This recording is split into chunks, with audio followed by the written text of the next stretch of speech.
Stay ko yun nandyan at makinig. Pagkat ito ang tatak na yumayanig. Ang sounds, rounds, todo mo ang boss. Upang madaman nila ang speaker ng lakas. Ng left, right, front to the back. Tiyak mabibilig kapag narinig ang impact. Ng bayo, sige, bayo na ng bayo.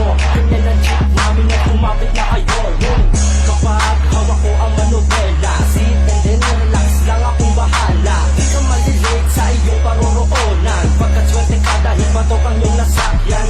At saka di ka dapat mangamba, dahil biyasat na ito sa arangkada.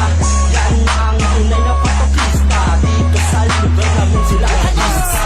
Kapag kumarunot na ang mga jeep yung pila nilulungot na magiging garante pag umarangkada at pumapalo ang hari na kalsada. Alam mo si Tabe kapag kumarunot na ang mga jeep yung